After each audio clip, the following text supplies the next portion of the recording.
البدع والأهواء، أهل البدع العقائدية وأهل البدع السياسية. أنا أقول بيننا وبينكم السلف، بيننا وبينكم الكتب، كان فيقول البدع بيننا وبينكم الجنة.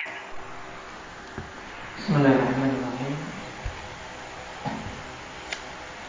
الحمد لله حمدا كثيرا طيبا مباركا فيه كما يحب ربنا ويرضى. أشهد أن لا إله إلا الله وحده لا شريك له، وأشهد أن محمدا عبده ورسوله صلى الله عليه وعلى آله وأصحابه ومن تبعهم بإحسان إلى يوم الدين. أما بعد، أيها الأخوة الكرام rahimani wa rahimakumullah,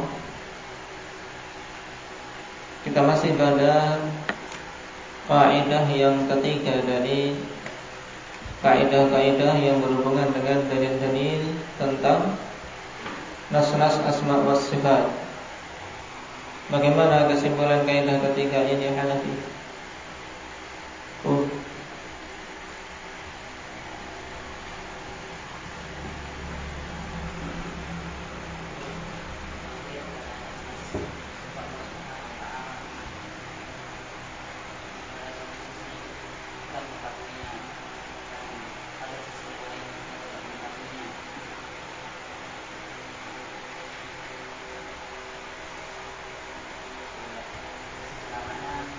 Ada posisi yang kita ketahui.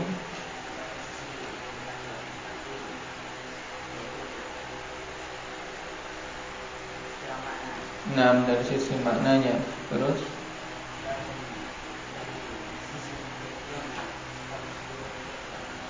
nah, baik. Ahsan. Bahwasanya zahir dari nas-nas tentang sifat-sifat Allah Subhanahu wa taala itu kita ketahui dari satu sisi dan tidak kita ketahui dari sisi yang lain. Adapun dari sisi makna kita mengetahuinya, tapi dari sisi kaifiyah maka kita tidak mengetahuinya. Inilah manhaj salaf dalam permasalahan sifat-sifat Allah atau permasalahan zahir dari suatu nas. Nah, apa perbedaan dengan mazhab Mufawwidhah?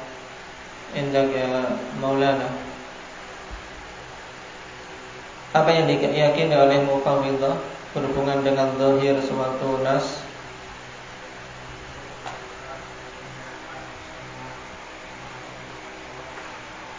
Nah, mereka menyerahkan semuanya, yaitu maksudnya bahwasanya kita semua tidak mengetahui maknanya, cuma sekedar lafaz tapi kita tidak tahu maknanya. Sehingga mazhab ini memiliki konsekuensi yang sangat batil. Apa konsekuensinya, Pak Mujahid?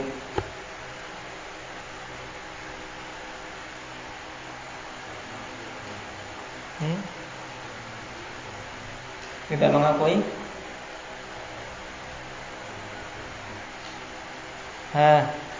Apa Arif? Konsekuensi dari mazhab Mufawwidhah ini bagaimana? Sampai-sampai mereka dikatakan sejelek-jelek ahli bidah.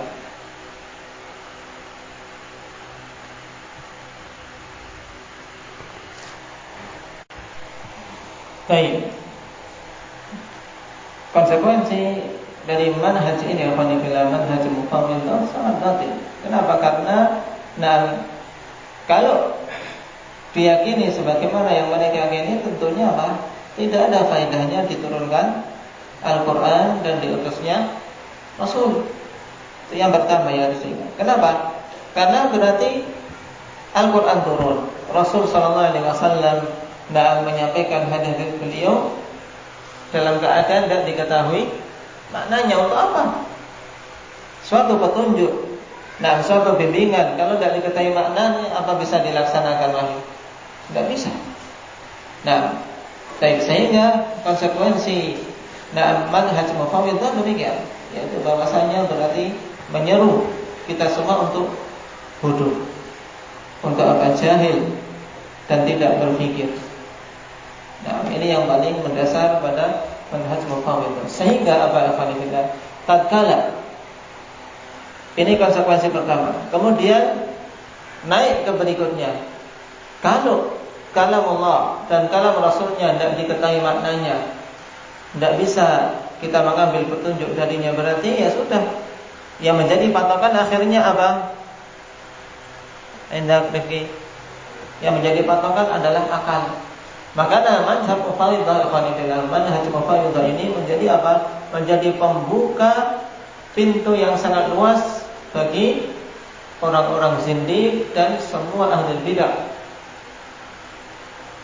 Untuk apa? Untuk menyebarkan keyakinan batil mereka. Kenapa? Karena Al-Quran dan Sunnah sudah tidak ada fungsinya di sisi mereka. Paham? Paham sampai sini? Alif. Baik. Dan kemarin kita telah membaca bahwasannya mazhab mufawwidah ini muncul di abad keberapa? Ridwan? Nah, di awal-awal abad keempat, kemudian semakin kuat kapan? Pertengahan akhir abad kelima. Dikarenakan bergabungnya dedengkot mutakallimin seperti Juwaini pada manhaj ini. Sekarang kita lanjutkan berhubungan dengan mazhab mufawwidah ini apabila untuk kita betul-betul paham. Kenapa? Karena sebagian orang menganggap itulah manhaj salaf, padahal sangat jauh. Mari kita bedakan. Nah, mazhab mufawwidah telah kita ketahui mereka apa? Menetapkan lafaz dari suatu sifat-sifat tapi tidak mau menetapkan maknanya, ya tidak. Mereka mengatakan maknanya diserahkan kepada Allah. Sedangkan manhaj salaf mereka apa? Menetapkan lafaz dan menetapkan makna, kemudian menyerahkan apa? Menyerahkan kaifiyah sifat tersebut kepada Allah Subhanahu wa taala. Ini harus sudah apa? Dipahami dengan baik. Sekarang kita perhatikan ibaratus salaf. Ya, ibarat-ibarat salaf ikhwanillah berhubungan dengan nas-nas tentang sifat. Sehingga kita bisa membedakan prinsip para salaf dengan prinsip ahli tafwid. Di halaman ke-130. Qala Syekhuna Kamal Al-Adani rahimahullah, wa ibaratus salafi taduru ala al-imrari ka qaulihim amirruha kama jaa bila kaif. Dan ibarat-ibarat para salaf ikhwanillah dalam mensikapi nas-nas tentang sifat-sifat Allah Subhanahu wa taala berputar pada perkara-perkara berikut ini. Yang pertama al-imrar, yaitu mereka jalankan nas tersebut sebagaimana datangnya. Mereka riwayatkan sebagaimana datangnya, kemudian terangkan maknanya sebagaimana datangnya. Sebagaimana banyak dari perkataan para salaf mengatakan amirruha kama ja'at bila kaif, yaitu jalankan saja. Maksudnya apa? Riwayatkan saja nas-nas tentang sifat-sifat tersebut sebagaimana datangnya, tidak perlu diubah-ubah. Tidak perlu juga dipalingkan dari makna zahirnya. Riwayatkan sesuai dengan datangnya bila kaif, tanpa menetapkan kaifiyah tertentu bagi sifat tersebut. Mafhum sampai di sini? Mafhum ya Hudzaifah? Kemudian ibarat yang kedua nafiyul makna al-mubtada.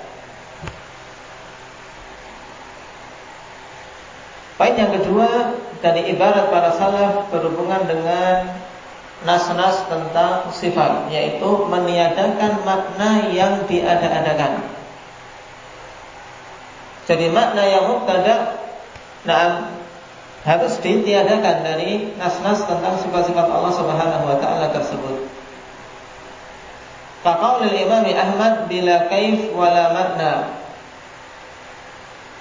Dan ketika menetapkan suatu sifat bila kaif, maksud bila kaif apa?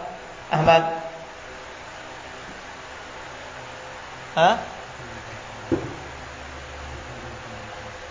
tanpa membagaimanakan, maksudnya tanpa menetapkan kaifiyah tertentu bagi sifat tersebut.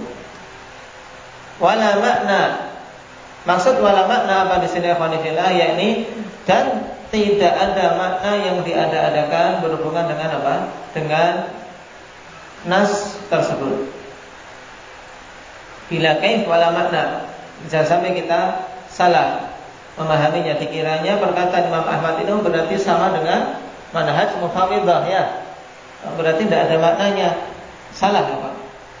Nah, wasiyaq firran 'alal Jahmiyah, dan konteks perkataan beliau sedang membantah orang-orang Jahmiyah. Berarti maknanya bila kaif wala makna, maksudnya kita tetapkan sifat tersebut tanpa menetapkan bagaimananya dan tanpa menetapkan makna yang batil.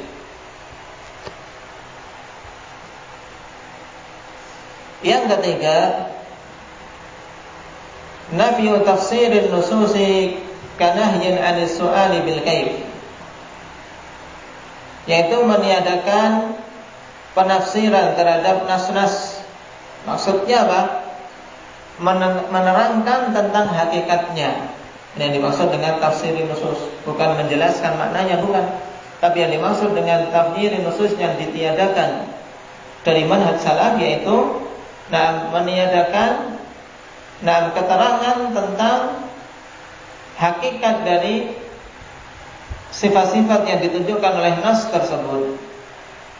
Nah, larangan ini persis seperti apa? Larangan dari bertanya tentang kaifiyah. Seperti misalnya kaifal istiwa. Ketika ahli sunnah menetapkan sifat istiwa bagi Allah, Ar-Rahmanu 'ala 'arsy istawa. Ar-Rahman, yaitu Allah Subhanahu wa taala, tinggi di atas 'arsy-Nya.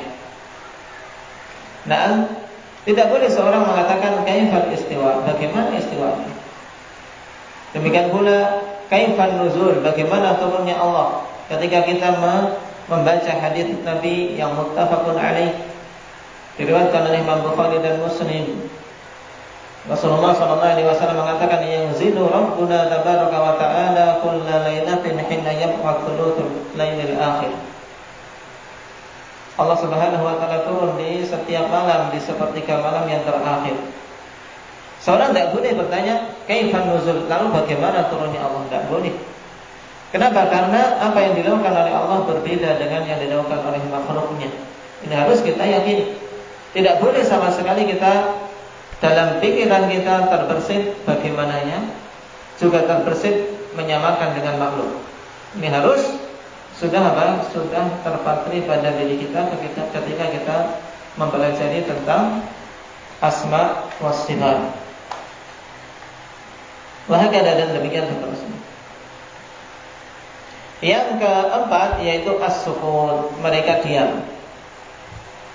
Nah, maksudnya diam wa huwa muqayyad, yaitu diamnya tersebut dibatasi dengan dua batasan. Yang pertama, ba'da tasdiqi bin nassi wal ifta'i bima dalla alaihi dalil. Mereka diam setelah apa? Membenarkan nas dan berfatwa dengan apa yang ditunjukkan oleh dalil tersebut. Kaqaulihim, sebagaimana perkataan mereka, nusaddiqu biha wa naskut. Kita membenarkan dalil-dalil tersebut dan kita diam. Maksudnya apa? Sudah, tidak perlu berpikir-pikir terlalu jauh. Yang penting kita tahu maknanya. Makna nuzul, turun, tahu. Makna istiwa, bermakna tinggi, di atas, tahu. Tapi apa? Setelah itu diam. Dalam artian tidak usah ditambah-tambah, tidak usah lebih panjang lagi dalam membahasnya sehingga terjerumus dalam dalam kesesatan. Tapi diamnya mereka ini setelah Setelah membenarkan nas yang datang dan menjelaskan makna yang terkandung di dalamnya. Paham? Bukan kemudian diam seperti mufawwidah, dalam artian sudah kita serahkan maknanya kepada Allah. Tidak. Bedanya paham sampai di sini? Tuan. Baik. Kemudian yang kedua, wasukutun amma la ilma lil insani bi. Dan diam dari apa-apa yang Tidak ada ilmunya bagi seorang manusia. Kalau kita tidak punya ilmu, ya diam. Nah, wa huwa amrun matlub min kulli insan. Dan ini adalah perkara yang dituntut dari setiap manusia. Kalau tidak tahu, diam. Sudah tidak tahu, banyak omong. Nah ini, yang banyak menimbulkan apa? Menimbulkan masalah. Sebagaimana dikatakan oleh Imam Syafi'i, saya ingat law sakatal jahil apa? La dhahabal khilaf. Nah, seandainya seorang yang bodoh itu diam, maka tidak akan ada perselisihan. Nah, akan hilang perselisihan itu. Tapi tatkala orang-orang bodoh ini kebanyakan ngomong, akhirnya perselisihan semakin memanas. Biasanya demikian pada semua perkara. Kalau orang-orang jahil itu diam, maka khilaf itu akan apa? Segera padam, segera selesai. Nah, lihat khilaf para ulama. Para ulama berselisih pada banyak hal berhubungan dengan perbedaan masalah fiqhiyah atau perkara-perkara yang lain, tapi tidak kemudian apa? Mereka saling panas-panasan, tidak. Tapi ketika yang khilaf adalah seorang jahil, sudah. Nah, tayyib mau kelahi pun dilayani, ya tidak. Ini bedanya. Tayyib. Jadi seorang muslim dia dituntut untuk diam dari perkara-perkara dia tidak mengetahui ilmunya. Sebagaimana firman Allah Subhanahu wa taala, "Wa la taqfu ma laysa laka bihi 'ilm, inna as-sam'a wal basara wal fu'ada kullu ulaika kana 'anhu mas'ula." Nah, tidak boleh seorang berucap menerjunkan diri pada perkara yang tidak punya ilmu padanya. Karena pendengaran, penglihatan dan hati semuanya itu akan ditanya kelak, dimintai pertanggungjawaban oleh Allah Subhanahu wa taala. Jadi ini ibarat salaf yang harus kita pahami, karena sebagian salah dalam memahami ibarat salaf ini sehingga menyangka manhaj salaf itu adalah manhaj tafwid. Nah, amiruha kama ja'at, banyak. Kemudian apa? Wala makna, tidak ada makna. Maksudnya tidak boleh kita menetapkan makna yang diada-adakan. Kemudian apa? Bila tafsir, tanpa menafsirkan. Maksudnya tanpa menetapkan hakikat bagaimananya. Paham? Kemudian juga sukut, naskut. Maksudnya diam bukan berarti kemudian kita tidak mempelajari maknanya. Maksudnya diam, yaitu apa? Diam dari apa? Dari membahas lebih lanjut setelah kita tahu maknanya. Kalau sudah menetapkan, kemudian menjelaskan maknanya, sudah. Demikian pula kalau tidak tahu. Yang kedua, ketika tidak mengetahui ilmunya, ya kita diam. Baik. Ini manhaj salaf. Ibarat-ibarat mereka ketika mensikapi naskah tentang sifat-sifat Allah Subhanahu wa taala berputar pada 4 perkara tadi. Sekarang berhubungan dengan madhab tafwid. Apa sebab adanya madhab tafwid ini? Qala asbabu wujudi madhab tafwid. Sebab-sebab adanya madhab tafwid, yang pertama al-fahmul khati'u li madhabis salaf, pemahaman yang salah terhadap madhab salaf. Dikiranya akhwani fillah, pemahaman para salaf tentang nas-nas sifat adalah apa? Adalah menyerahkan makna secara totalitas tanpa menetapkan terlebih dahulu, sebagaimana yang dikira oleh siapa? Al-Juwaini. Paham? Jadi salah paham itu fatal. Nah, kalau salah paham pada perkara dunia saja terkadang menimbulkan masalah yang runyam, apalagi kalau salah paham pada perkara akidah, salah paham dalam perkara tauhid, ini sangat fatal. Maka hati-hati, hendaknya seorang betul-betul berusaha mempelajari agama Allah Subhanahu wa taala dan mengambil akidah dari orang-orang yang jelas manhajnya, jelas metode dalam beragama, sehingga dia bisa selamat akidahnya. Kemudian sebab yang kedua, al-usul al-aqliyah al-mustamaddah minal falsafatil yunaniyah. Sebab yang kedua dikarenakan ada pokok-pokok kaidah akal yang diserap dari filsafat Yunani. Dan masuknya filsafat Yunani afanifillah ke tengah-tengah kaum muslimin, ini merupakan musibah yang sangat besar saat itu. Siapa awal-awal dari khalifah yang memasukkan kitab-kitab Yunan sampai-sampai diterjemahkan dalam bahasa Arab? Arin.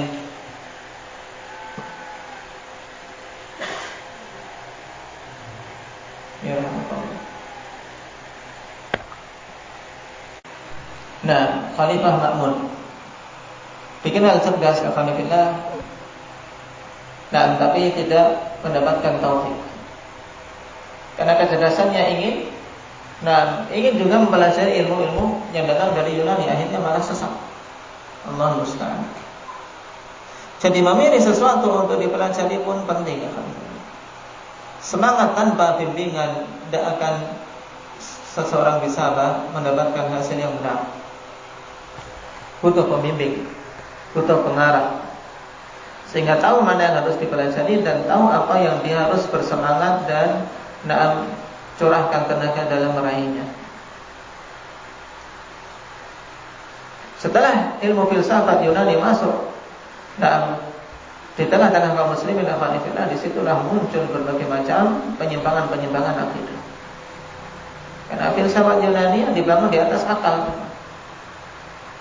Dan orang kalau mikir-mikir itu, oh iya, akhirnya cuman oh iya ya. Karena digiring dengan dengan prolog, kemudian dengan pendahuluan yang kemudian sampai pada kesimpulan. Demikian terus mereka menggiring akal, sehingga seorang yang tidak memiliki pendirian yang kokoh dengan dasar-dasar Al-Quran dan Sunnah banyak akan terjerumus padanya. Sehingga asalnya orang-orang yang terjun dalam ilmu kalam, ilmu filsafat, dari segi kecerdasan mereka diberi kecerdasan. Cuma tidak diberi kebersihan hati. Sebagaimana dikatakan oleh Al-Dhahabi, utu zakaan wala utu zakaan. Bedanya cuma dal dan za. Diberi kecerdasan tapi tidak diberi kebersihan jiwa, sehingga tersesat. Kemudian yang ketiga sebabnya adalah dakwal khaufi ala aqaidil awam. Pengakuan takut di atas akidah orang-orang awam. Itu ingin mereka keluar dari awamun nas. Menganggap akidah ahli sunnah menetapkan lafaz dan makna itu akidah awam. Kemudian sebab yang keempat, al-jahlu bima'ani syar'i wa adamil ilmi bil ahkam. Kejahilan terhadap makna-makna syariat serta tidak mengetahui ilmu tentang hukum-hukum. Dan memang kejahilan sumber segala petaka. Seorang kalau jahil terhadap perkara syariat akan terjerumus pada berbagai macam musibah. Kemudian yang terakhir, al-khuruj minal khilaf wal khilafu syarr. Alasan mereka untuk keluar dari perselisihan, dan perselisihan itu jelek. Ini alasannya. Daripada berselisih menurut mereka, sudah lafadznya kita tetapkan, tidak usah kita tetapkan maknanya serahkan saja kepada Allah. Sudah, tidak usah berselisih. Bagus tidak kira-kira seperti ini, Muhammad Palembang? Niatnya bagus tapi tidak betul jalannya. Karena perselisihan antara al-haq dan batil itu mesti. Perselisihan antara hak dan batil itu mesti, tidak bisa dihindari apapun. Tatkala ada perselisihan satu hak satu batil, seorang harus mencurahkan usahanya agar bisa memilih salah satunya. Mana yang hak, yang pegang erat-erat. Yang hak yang pegang, bukan kemudian lari. lari dari apa? Mempelajari, tidak. Tapi seorang harus berusaha mencari kebenaran dengan mempelajari agama Allah dan meminta petunjuk kepada Allah Subhanahu wa taala. Barakallahu fiikum. Ini faedah tambahan dan masih tersisa ringkasan berhubungan dengan kaidah ini. Kita ambil pada pertemuan yang akan datang. Nasallallahu alaihi wa sallam al-afiyata was salamah walhamdulillahi rabbil alamin.